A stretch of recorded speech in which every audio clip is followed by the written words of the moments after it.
So good morning, everyone.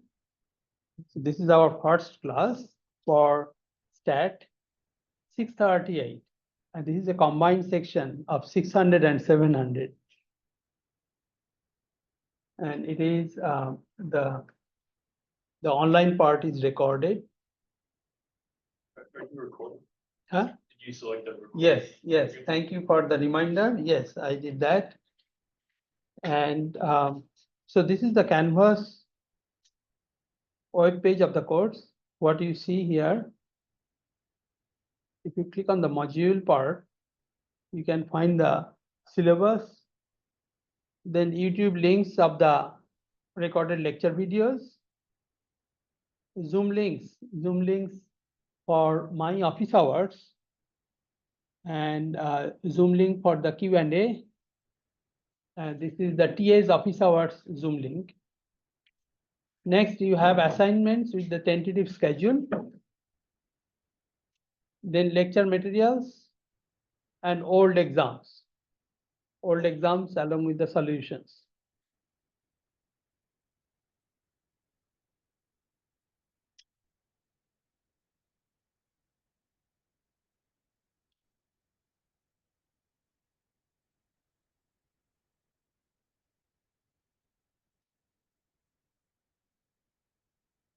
All right, so this is introduction to applied Bayesian methods. We'll be meeting Monday, Wednesday, Friday, 10:20 to 11:10 in this room.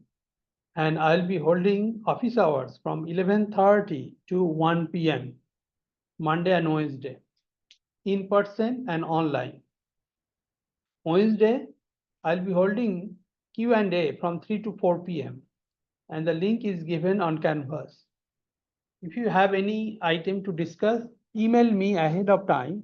Maybe one day will be ideal. Okay. Or in the morning, by the morning, you can email me.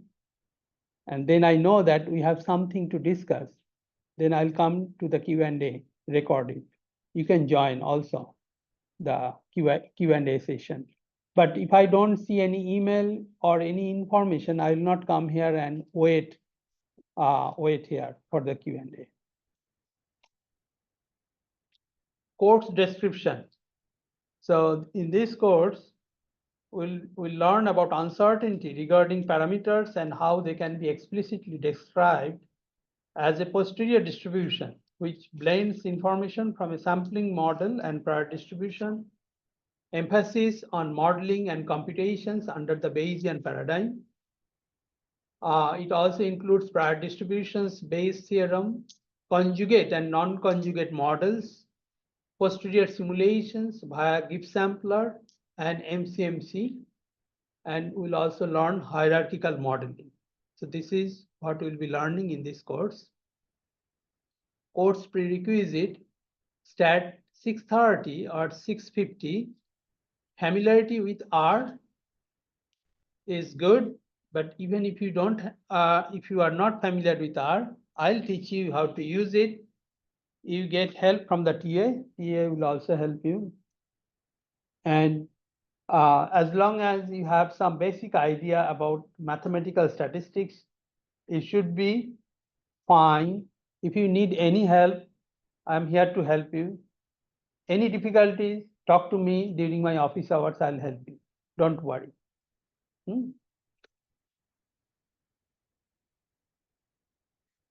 And if you think that I'm going too slow, let me know. If I'm going too fast, let me know. I'll adjust my speed. Course learning outcomes. Course learning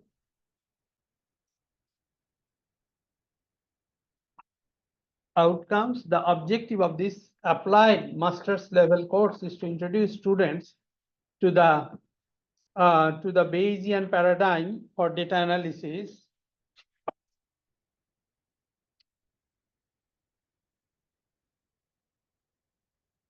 Students learn how uncertainty regarding parameters can be explicitly described as a posterior distribution that blends information from a sampling model and prior distribution. Students are exposed to foundational principles but the course emphasizes modeling and computations under the Bayesian paradigm. While the course title includes word applied, Stat 638 relies little heavily on mathematical statistics, so students should understand, be able to use the tools of Stat 630. Textbook and resource materials. Textbook, a first course in Bayesian statistical methods by Peter Huff. This is the book we'll be using. An electronic version of the book is available via Tamu library. We'll use the software R, which can be freely downloaded from this website. Data, code, and errata for the book can be downloaded from this website as well. All course-related materials, including course notes, assignments, videos, exams, will be posted on Canvas.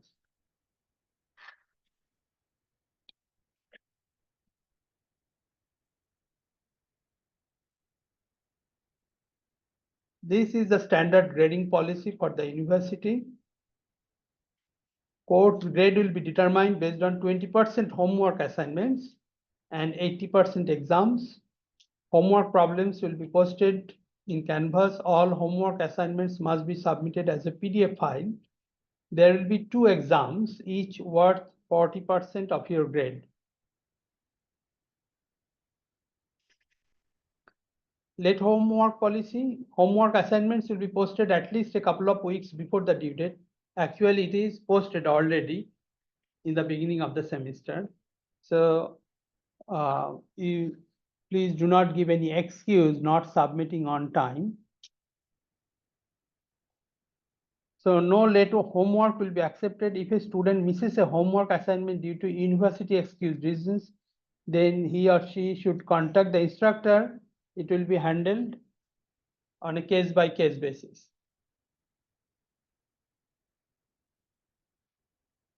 A tentative course schedule, introduction, and conditional distributions and Bayes rule, and so on and so forth. So this is the tentative schedule. I will try to follow this schedule as much as possible.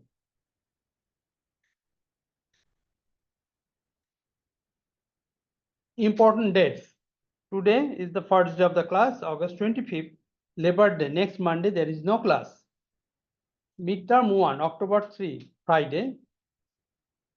Midterm grade due, not for everyone, only for limited students.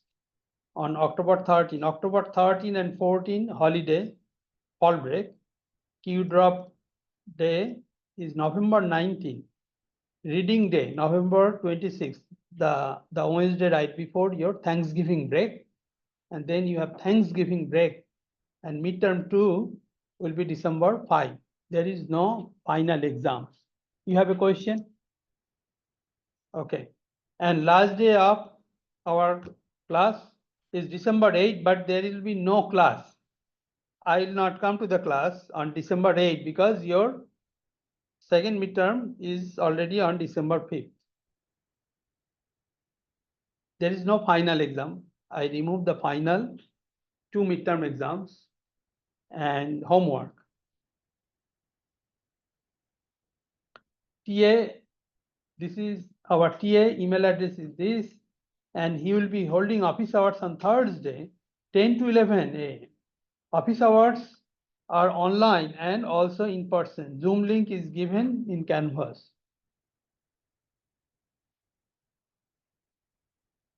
All homeworks must be submitted on Canvas in PDF format. For help regarding homework, please submit your questions to the discussion board. I will turn on the discussion board. I have not done yet. Either the TA or the instructor will respond to your question in due time.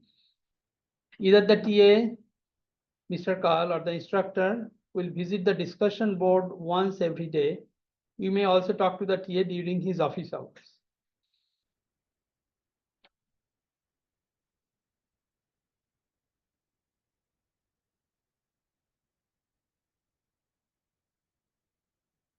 Exams. In the exam, you write your answers by hand, but make sure they are legible.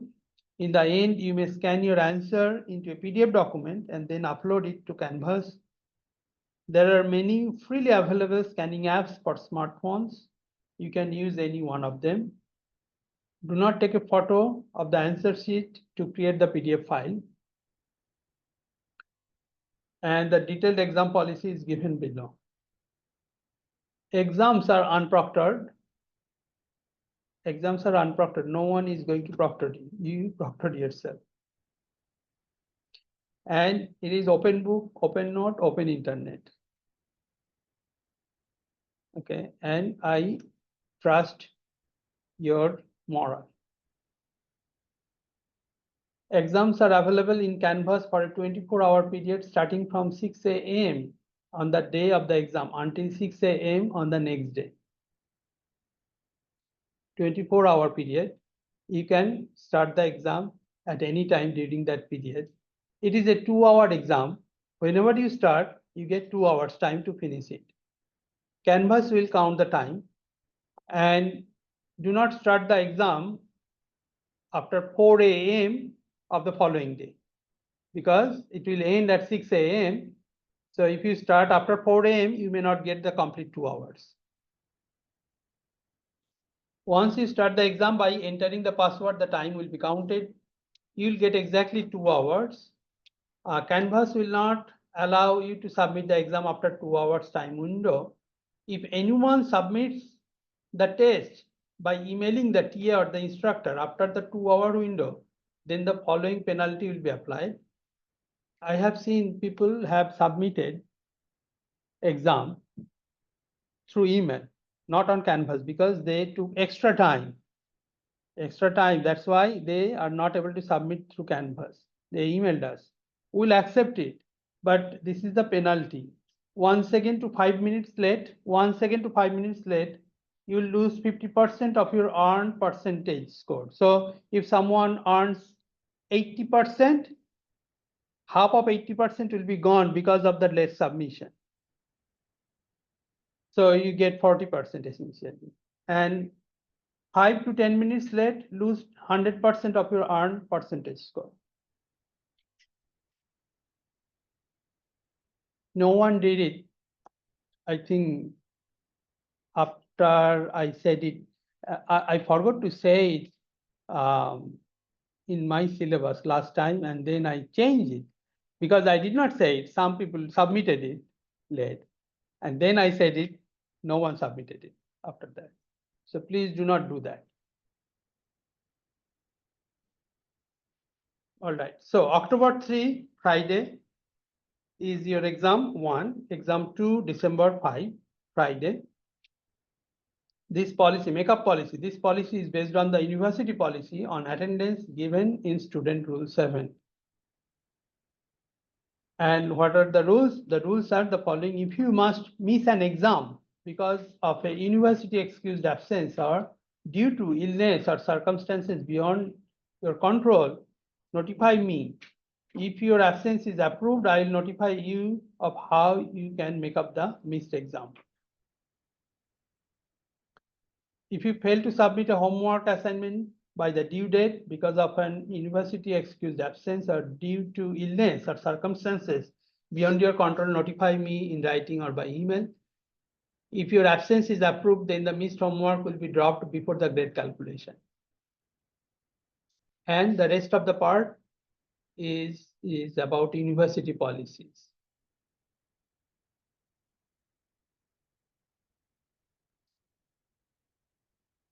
Okay, so important informations are given already. Your homework will be 20%, 80% will be your exams. There will be 2 exams, October 3 and December 5, right? December 5, both are on Friday. And homeworks are already posted on Canvas. You can see the tentative schedule. Exams, I made it multiple choice because in the exam, making it descriptive is very difficult and there's a lot of subjectivity. I don't want to deal with that subjectivity after the grading. It's a very difficult thing.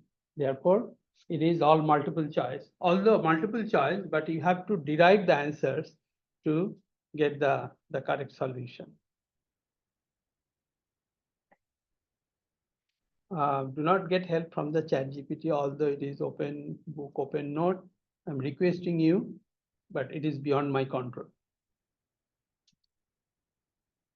And I made it particularly unproctored because this will be taken by on-campus students and online students, and it's very difficult to manage both sections simultaneously and to treat everybody equally.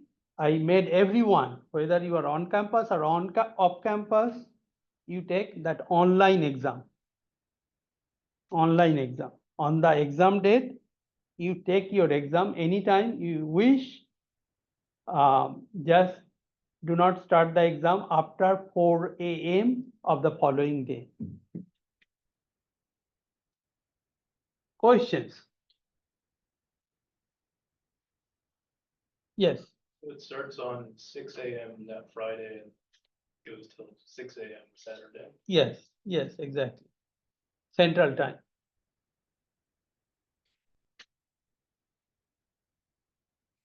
And homeworks are due at 11:59 p.m. on the day, on the scheduled due date.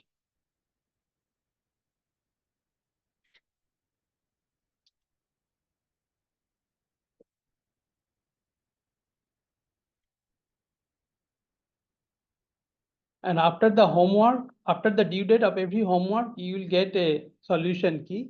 I'll post the solution key.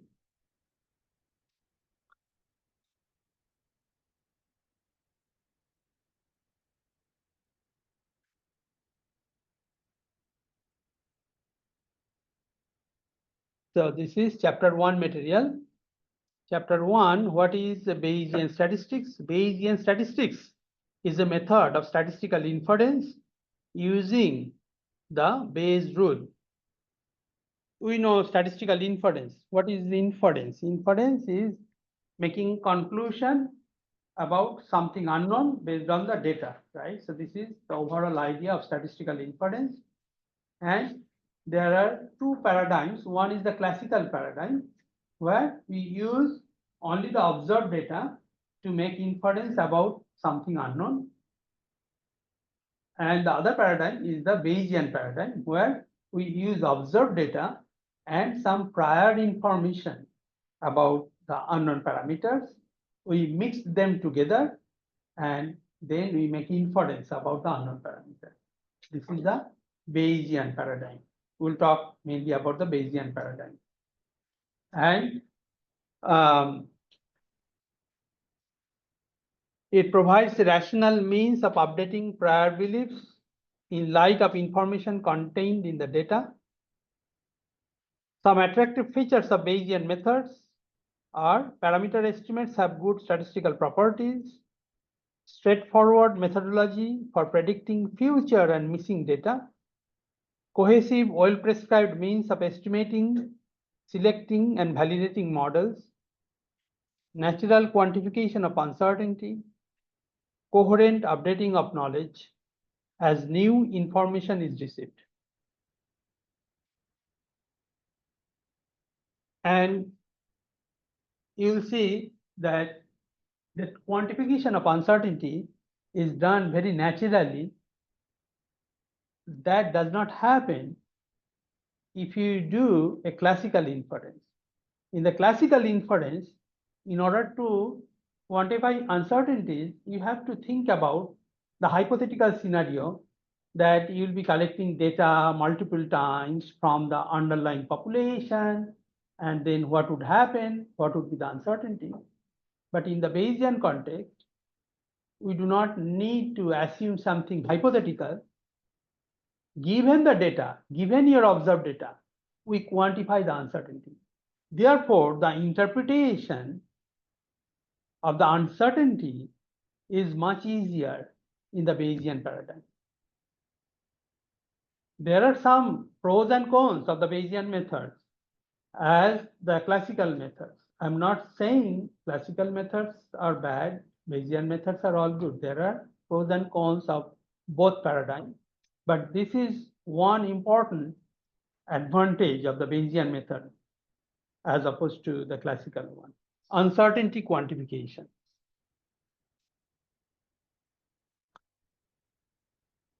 And here is a little table comparing the two methods. The unknown parameters is assumed to be random in the Bayesian method, and it is assumed to follow a distribution called the prior distribution. The prior belief could be subjective. In the classical method, people call it frequentist method. The unknown parameter is assumed to be fixed. Second thing, the inference is based on prior and observed data. In the classical method, the inference is purely based on observed data. Third point, the uncertainty of an estimator comes from the prior belief of the parameter and the underlying distribution that generates the data. In the classical framework, the uncertainty of an estimator is quantified by investigating how estimates vary from one to the next in repeated sampling from the same population. And the way we quantify uncertainties also differ between the two methods.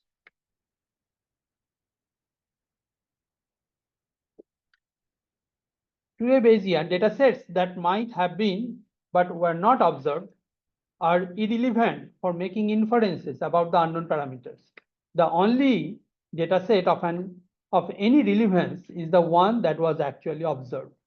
In contrast, in the frequentist approach, data sets which might have been observed but were not are the basis of determining the measure of uncertainty.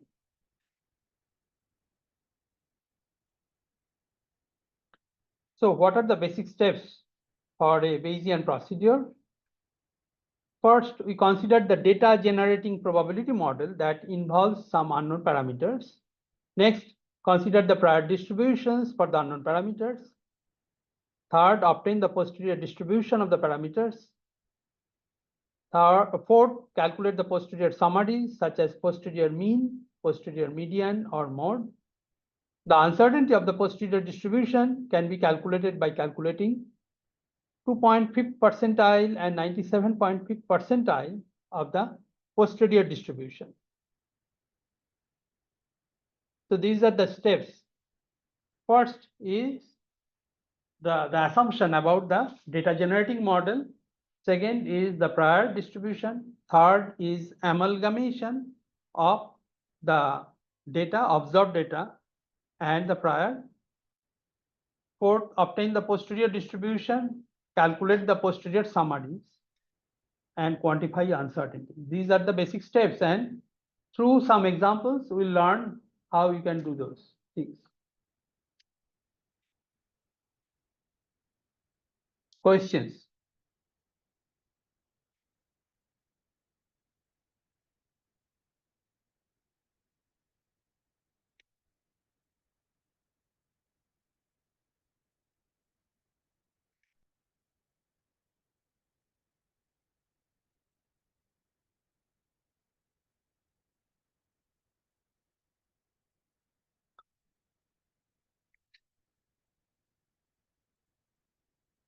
Okay, now here in chapter 2, we'll talk about probabilities for events, then random variables and distributions.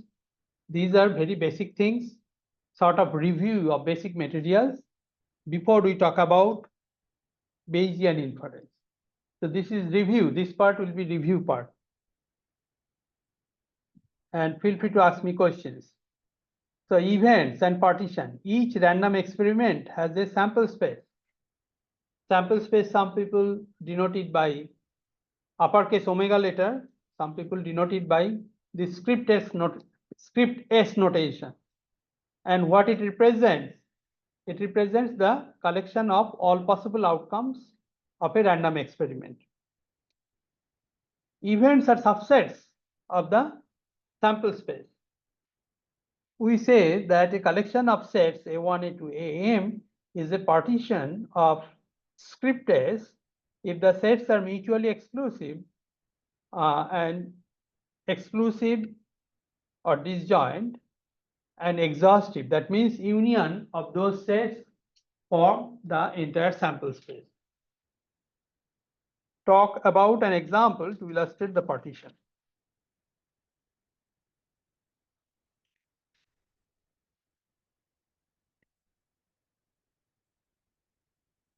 So let us talk about an example.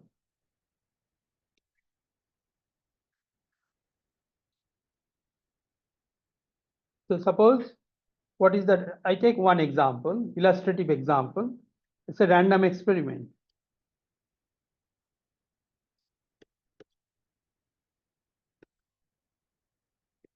What is the random experiment? Suppose you toss two coins, or you toss one coin two times. Toss a coin two times. Then sample space.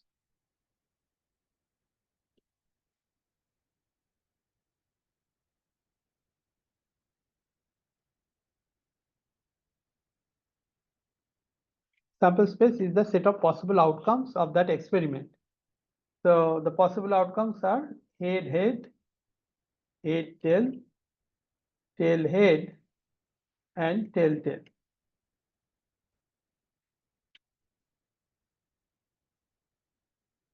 Event, any event is a subset of the sample space. There could be many events. Suppose I say one event.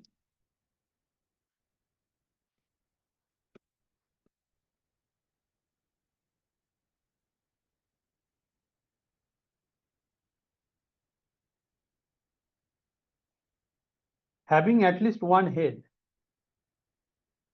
This is my event. So what is the event space? Event space is HT, TH, and HH. This is my event space. And it is, this event space is a subset of the sample space. And partition. So let us call this event as event A, and the complementary event is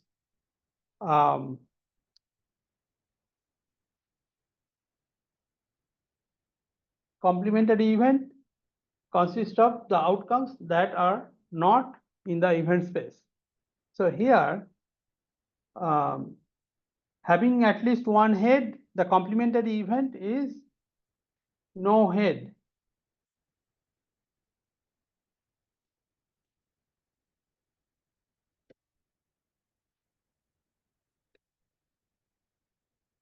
And it is tail, tail. So here you see two events, A and A complement. They are mutually exclusive. There is no overlap. So it is the empty set. And if I take A union, A complement, it is the entire sample space. So you can say A and A complement is a partition. Now, this is a trivial example. In the sense, for any event, you consider the complementary event, and these two always form the partition of the sample space. But there are some non-trivial examples as well.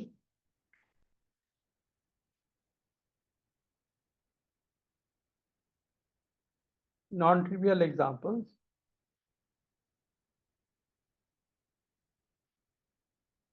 So now I define another event and give a name. Give a name. Let's call it A0. No, not A0. I will give a different name.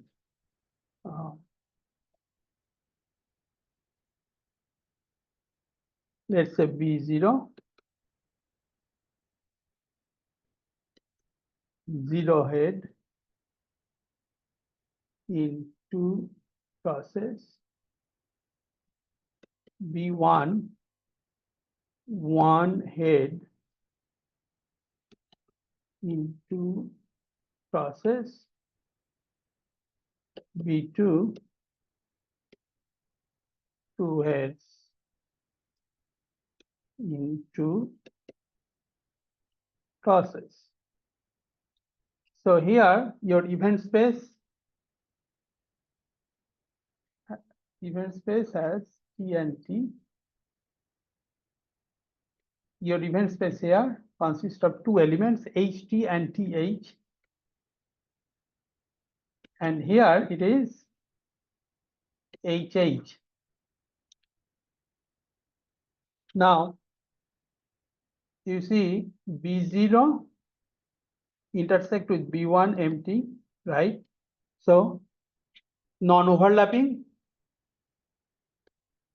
B0 with B2, non-overlapping B1, B2, non-overlapping, and B0 union B1 union B2 is the entire sample space. Therefore, B0, B1, B2 is a partition of the sample space.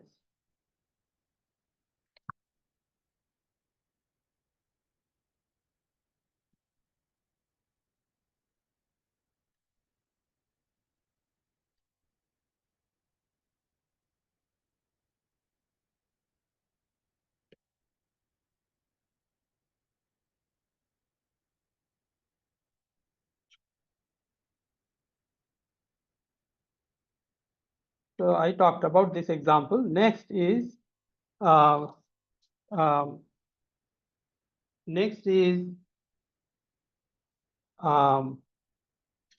we'll talk about Bayes rule. Let B an event and A1, A2, AM be a partition of the sample space S,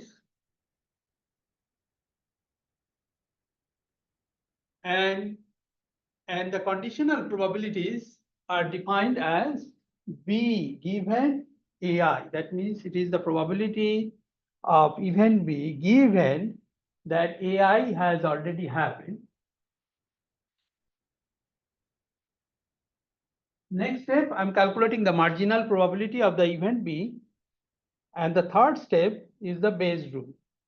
The Bayes rule gives you the conditional probability of AJ given B. That means it is the probability of AJ happen given that B has already happened. So what do you get from this Bayes rule or Bayes theorem? Bayes theorem gives you one type of conditional probability from another type of conditional probability. So this is one type of conditional probability,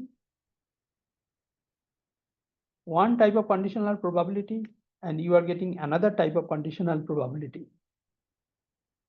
So think about, this is a box where input variables are the one type of conditional probability, output variables are different types of conditional probability. This is the main crux of the Bayesian paradigm. You give one type, you get another type of conditional probability. Now, how do you get it? You get this bottom conditional probability using conditional probability rule. It is the numerator is the joint probability of B and a J, and in the denominator you have the conditional probability, you have the probability of B. Now look at the numerator. In the numerator, it has conditional probability of B given AJ multiplied with probability of AJ, and the denominator, the probability of B, which is the marginal probability of B, is calculated in this step, in step number 2.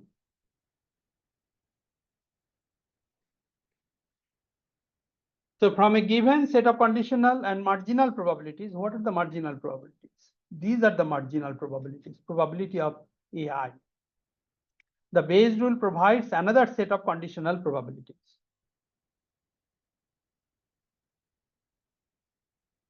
Illustrate it using a Venn diagram, although I wrote it, but I think let's talk about this example. and it would give you a clearer picture. A college with a COVID-19 prevalence of 10%. Prevalence of 10% means about 10% people are infected with that virus. Okay, is using a test that is positive with probability 90%. If an individual is infected, and positive with probability of 5% if the individual is not. For a randomly selected student at the college, what is the probability the test will be positive? Now, it is given probability of COVID-19 infection is 10%. So this is given information. Next, you are also given that the test is positive given that someone has infection.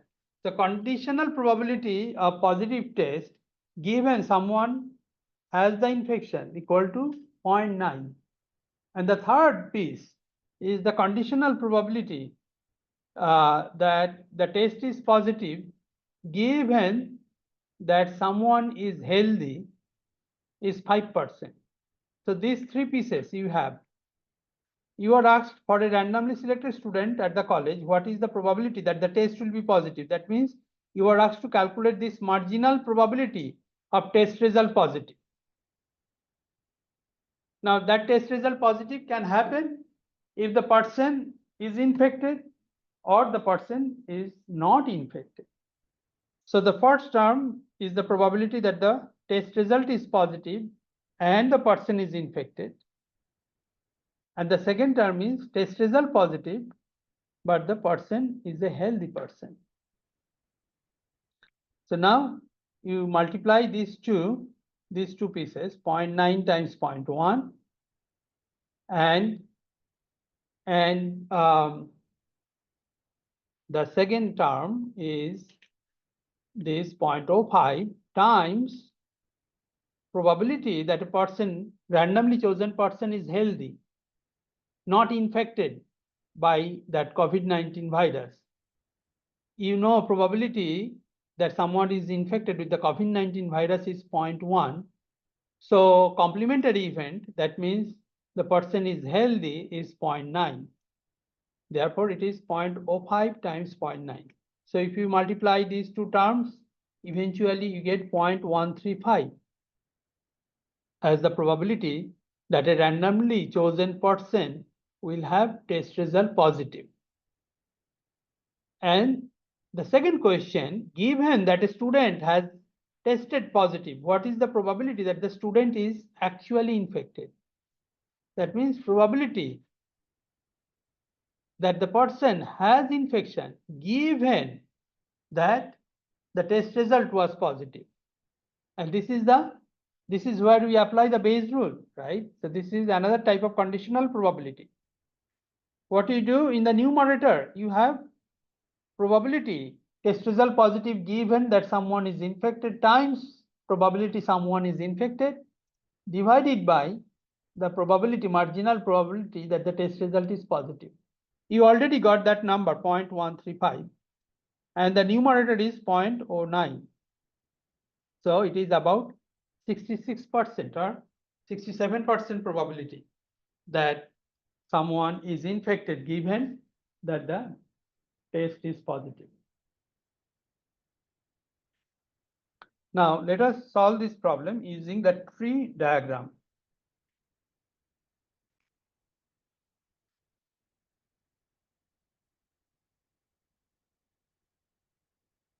Questions.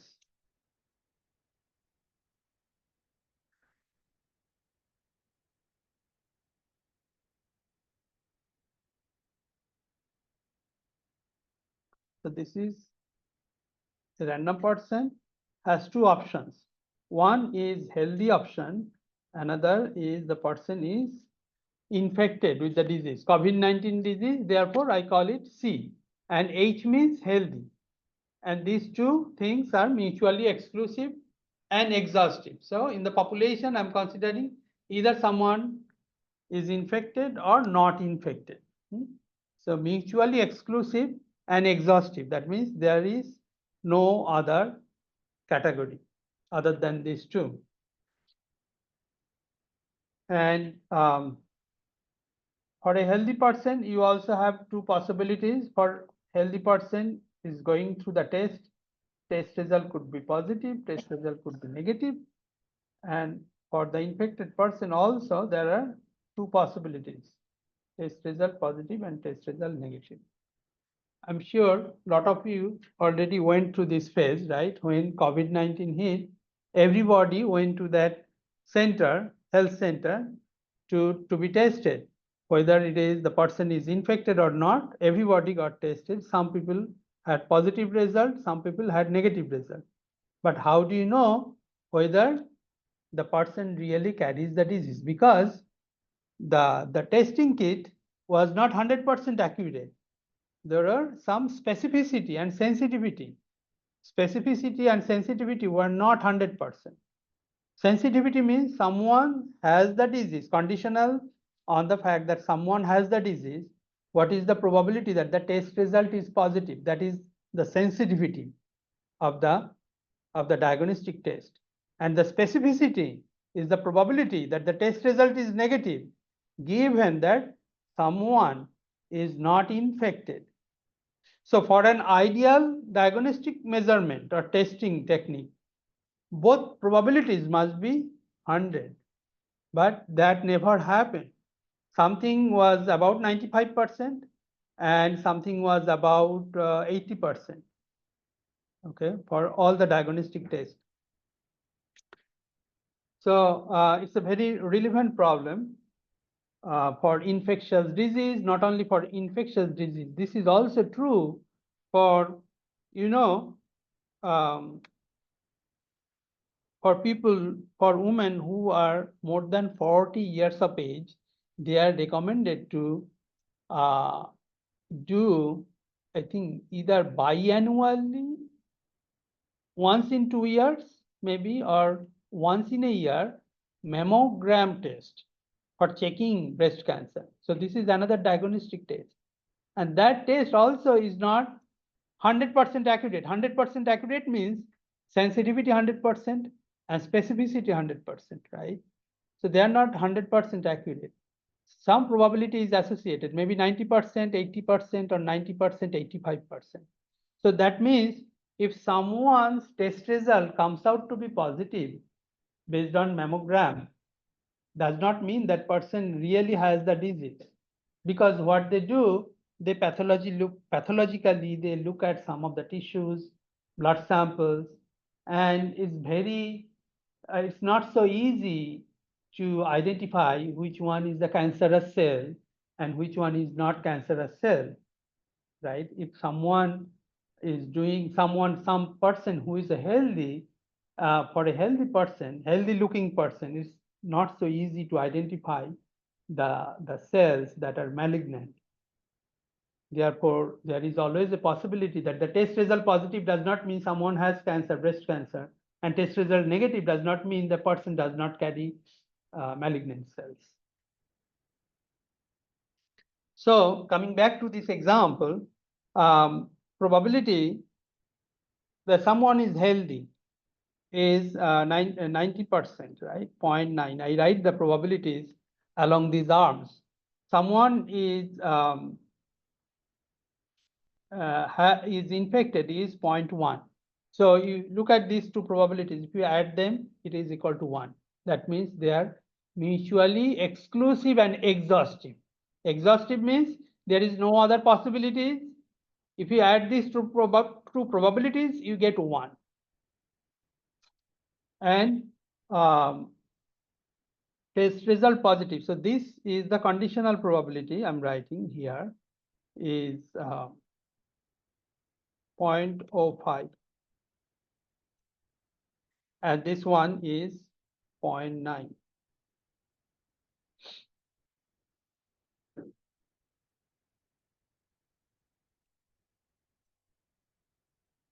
If it is 0.05, that means it is 0.95.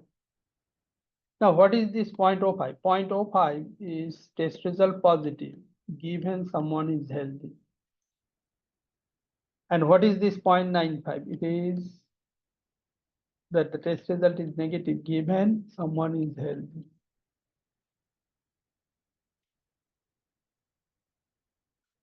So the first question you are asked, what is the probability that the test result will be positive? So that can happen if this arm happens, this arm or this arm. One of the two arms, if one of the two arms happens, then the test result is positive. And they are mutually exclusive because their starting point is the mutually exclusive points, right? Therefore, to calculate probability of test result positive, it is the probability of this arm, the first arm, which is healthy intersect with test result positive plus infected and the test result is positive.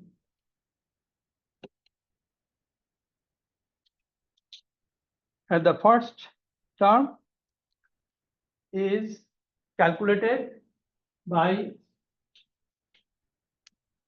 joint probability, can be calculated as the marginal probability times the conditional probability.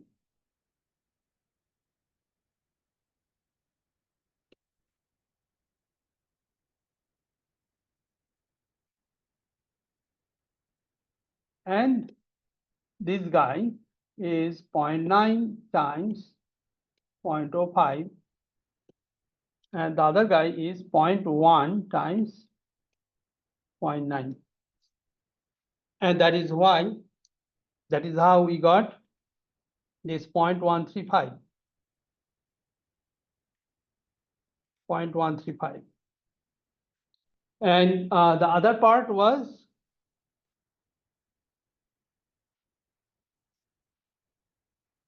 the conditional probability calculation. So we are asked what is the probability that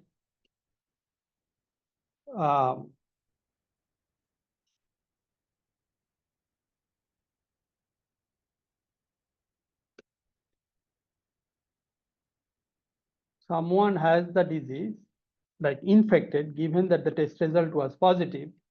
Once again, this is the conditional probability. Conditional probability can be written as the intersection of the event and the conditioning event divided by the probability of the conditioning event. And the probability of the conditioning event is this, we have already calculated 0.135, and probability of C intersect with test result positive is this arm. And this arm's probability we have already calculated, and this is that quantity, 0.1 times 0.9.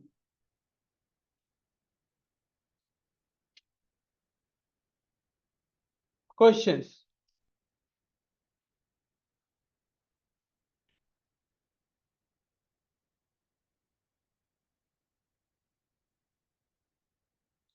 All right, so now random variables and univariate distribution. Simply speaking, a random variable is a function defined on the sample space of a random experiment. Since it is associated with an experiment, it takes different values according to a probability model. Going back to our initial example was tossing a coin 2 times.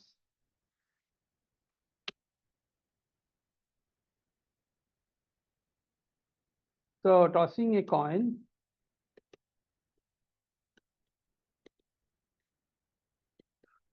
2 times, the sample space was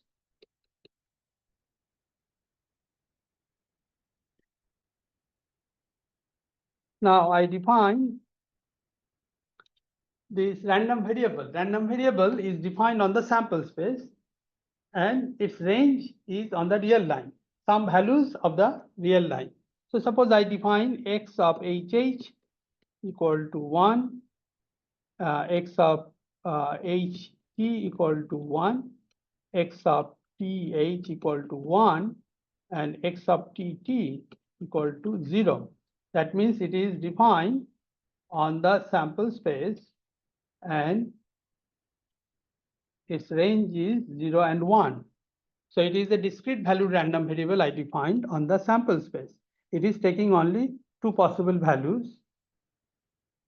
So this is one example. Suppose I define another random variable, say x of hh equal to 2, x of ht equal to 1, x of th equal to 1, x of tt equal to 0. Then